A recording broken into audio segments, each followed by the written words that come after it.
They believed that cruelty among family members left no lasting marks, that words spoken in private dining rooms dissolved into nothing more than uncomfortable memories. But my brother hadn't considered that humiliation, when delivered with surgical precision, could become the very foundation upon which empires are built, or that the person he dismissed so casually might one day hold the keys to everything he aspired to possess. What would you do if your own blood told you that you weren't worthy of the life you dreamed of? It happened on a Tuesday evening in late September, the kind of autumn night when the air carries the scent of wood smoke and dying leaves. I had just turned 24, working double shifts at the Grandmont Hotel downtown, a mid-tier property that catered to business travelers and wedding parties. My uniform still smelled of the industrial-strength coffee we served in the lobby, and there was a stain on my sleeve from where a guest had bumped into me carrying red wine. I had come to my parents' house for what I thought would be a casual family dinner, but I walked into an intervention orchestrated by my older brother Kyle. He stood near the fireplace in our father's study, backlit by flames that cast his shadow long across the Persian rug. Kyle had returned from his second year at Wharton, and he wore his education like armor, the crisp Oxford shirt, the mechanical watch that cost more than my monthly rent, the posture of someone who had never questioned his right to speak with authority. Our father sat behind his mahogany desk, silent, complicit, and our mother had conveniently found reasons to be elsewhere. This was a conversation between men, apparently, about realistic expectations and knowing one's place. "You're wasting time with this hospitality obsession," Kyle said, swirling scotch in a crystal tumbler. "You've been playing desk clerk for 2 years now. Dad and I have been patient, but it's time to be honest with yourself. You don't have what it takes for real business." He let the words hang there, sharp and cutting. "Some people are built for luxury, for managing significant assets, for strategic thinking, and some people—" His eyes traveled over my wrinkled uniform with unconcealed disdain. "Some people are built to serve. There's dignity in accepting your limitations." I felt the heat rise in my chest, that particular combination of shame and rage that comes from being reduced to something small by someone who is supposed to want you to succeed. "You don't think I deserve to build something," I said quietly, keeping my voice level. "You think ambition is something reserved for people like you?" "It's not about deserving," Kyle replied, his tone taking on that infuriating patience people use when explaining obvious truths to children. "It's about capability. It's about understanding that the hospitality industry is evolving past the kind of romantic notions you have about guest services and architectural aesthetics. The future is in corporate consolidation, algorithm-driven pricing, operational efficiency. That requires a certain kind of analytical mind, a certain ruthlessness. You're too." He searched for the word. "Emotional. Too idealistic. Those qualities make you an excellent employee, but they disqualify you from ownership." Our father finally spoke, his voice carrying the weight of judgment already rendered. "Kyle's done the analysis.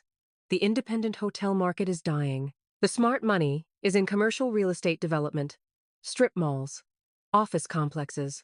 If you want to be part of this family's business interests, there's a place for you in property management. A comfortable position, good salary, full benefits. But this fantasy about running boutique hotels, about competing with established chains—" He shook his head slowly. "It's time to grow up." I looked between them, seeing clearly for the first time the roles they had assigned us, both Kyle the heir, the strategic mind, the one groomed for expansion and innovation, and me the support player, the one whose dreams should be modest, whose ambitions should be contained. The fire crackled in the silence. Outside, through the tall windows, I could see the manicured gardens my mother tended, the life of careful order and predetermined outcomes that they all inhabited so comfortably. "You're probably right," I said finally, watching relief flicker across Kyle's features. "I should be more realistic about what I can accomplish." He smiled then, already losing interest, his mind moving ahead to more important matters. "Smart decision. There's no shame in it, really. Not everyone can be an empire builder." He drained his scotch and set the glass down on the mantel with a decisive click. "I'm meeting some investors Thursday at the Bellevue. They're looking at a potential hotel acquisition, actually. Corporate chain, solid returns, nothing like the artisanal nonsense you're interested in." This is how real hotel business works. The Bellevue. I knew the property intimately, a struggling four-star hotel in the Arts District that had been family-owned for 3 generations.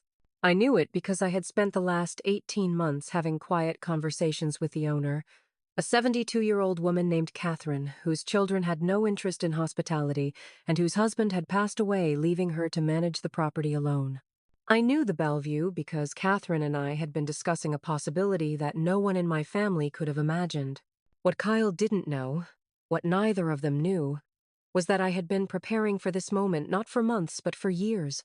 Every double shift, every interaction with guests, every hour spent studying occupancy reports and profit margins and the intricate mechanics of how hotels actually generate revenue, it had all been education.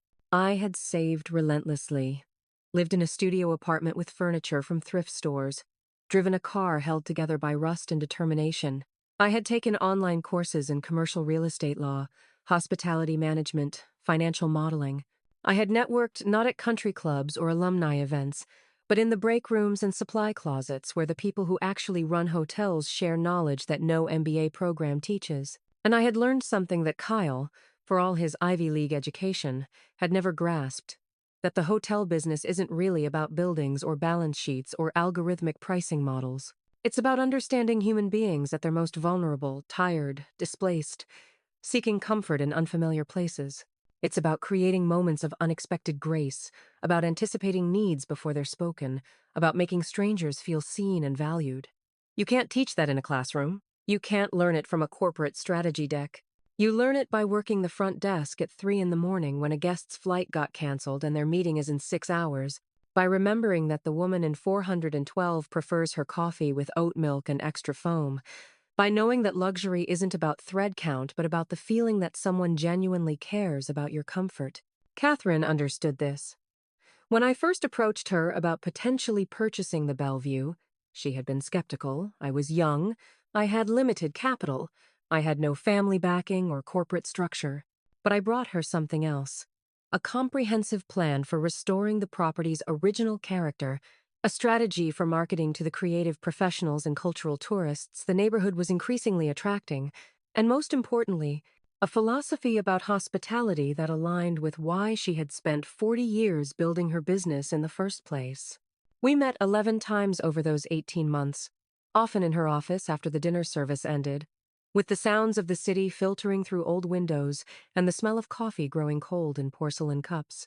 I showed her revenue projections, restoration plans, staffing models. I brought her examples of boutique properties in other cities that were thriving by refusing to compete with corporate chains on their terms, by instead offering something money alone couldn't buy: authenticity, character, genuine human connection. And gradually, I watched her skepticism transform into something else: recognition, perhaps, of a kindred spirit, someone who understood that hotels could be something more than revenue per available room. The sale was finalized 3 weeks before that dinner at my father's house. Catherine sold me the Bellevue for below market value, with owner financing that made it possible despite my limited capital. She did it because she trusted me to preserve what she had built, to honor the legacy while adapting it for a changing market. The paperwork was signed. The keys were in my possession. The announcement was scheduled for the following Monday, with a press release about new ownership and a planned renovation that would restore the property's Art Deco heritage while upgrading the operational infrastructure. I had said nothing to my family because I wanted to be certain it was real, that I could make it work, that my success would be undeniable before I subjected it to their scrutiny and judgment. Now, standing in my father's study while Kyle explained the limitations of my potential, I felt a quiet satisfaction settling over me, not petty triumph, but something deeper. A certainty that I had bet correctly, that the values they dismissed as weaknesses were actually the foundation of something substantial. Thursday came.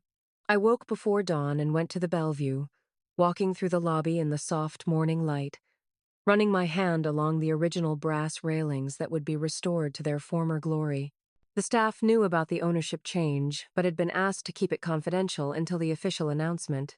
They greeted me differently now, not as a peer from another property, but as their new employer, with a mixture of curiosity and cautious optimism. I had already told them that no one would lose their position, that in fact we would be hiring additional staff as part of the renovation and expansion.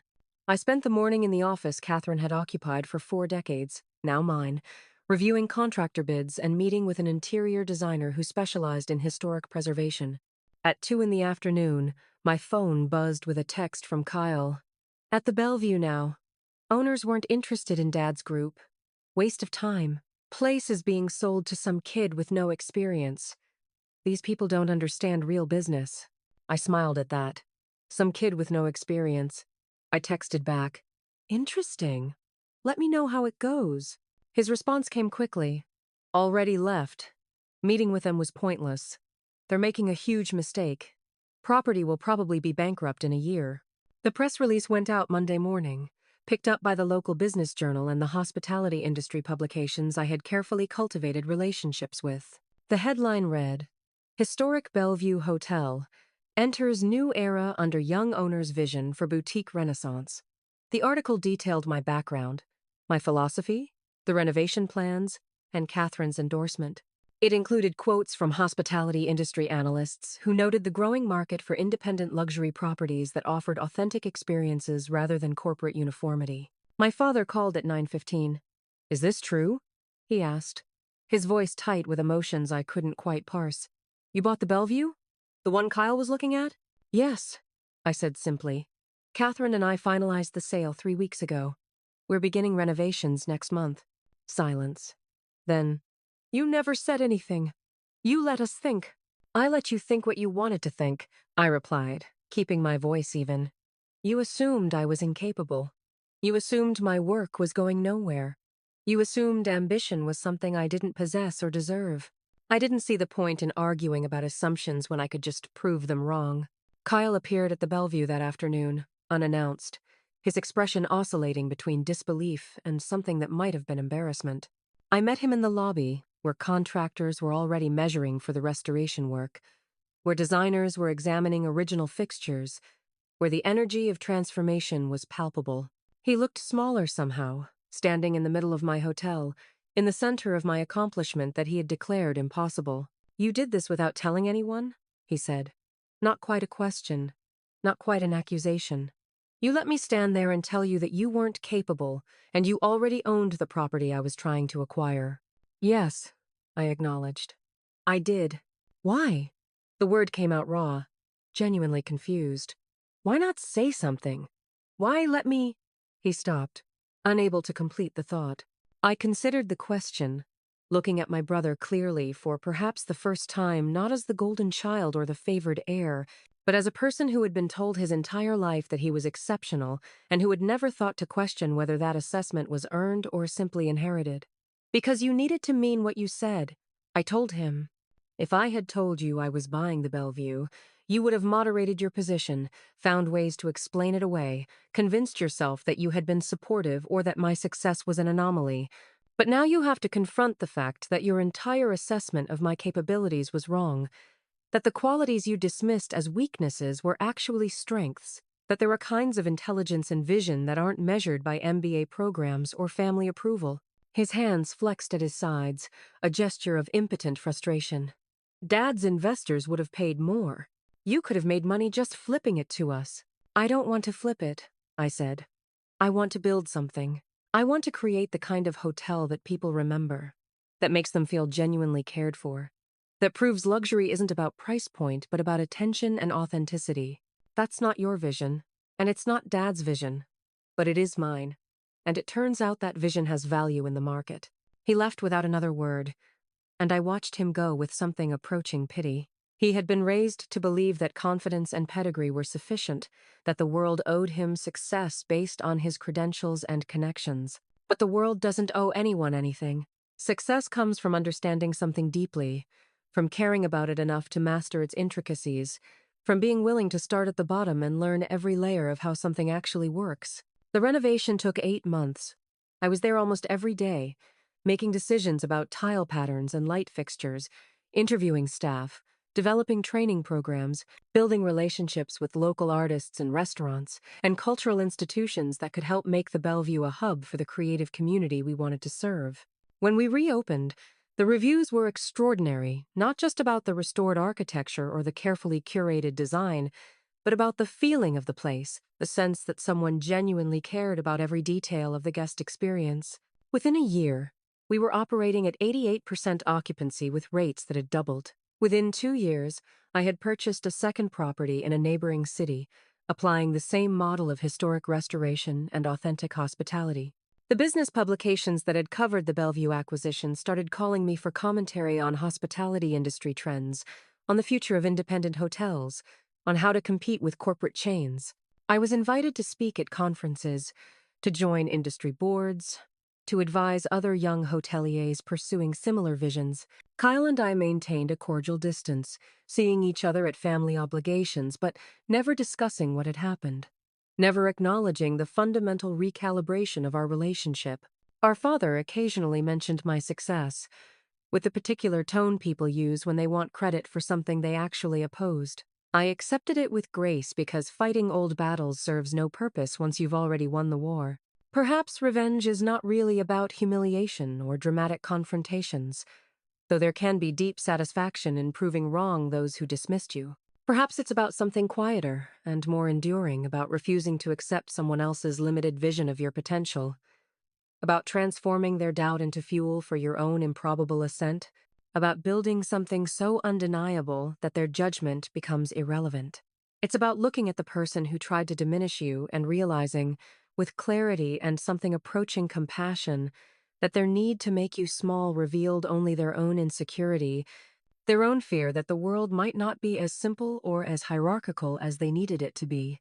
Standing in the lobby of the Bellevue on any given evening, watching guests arrive and staff anticipate their needs with practiced grace, watching the whole intricate machinery of genuine hospitality function exactly as I envisioned. I sometimes think about that September night when Kyle told me I didn't deserve luxury, that some people were built to serve. He was right, in a way he never intended. I am built to serve, but on my own terms, creating the kind of service that elevates both the guest and the provider, that recognizes hospitality as an art form rather than a transaction. And it turns out, that kind of service, delivered with excellence and authentic care, creates its own kind of luxury that money alone can never purchase. And out there, countless others wait for their own moment when arrogance meets accountability, when betrayal meets cleverness, when justice is served in ways money or status could never prevent.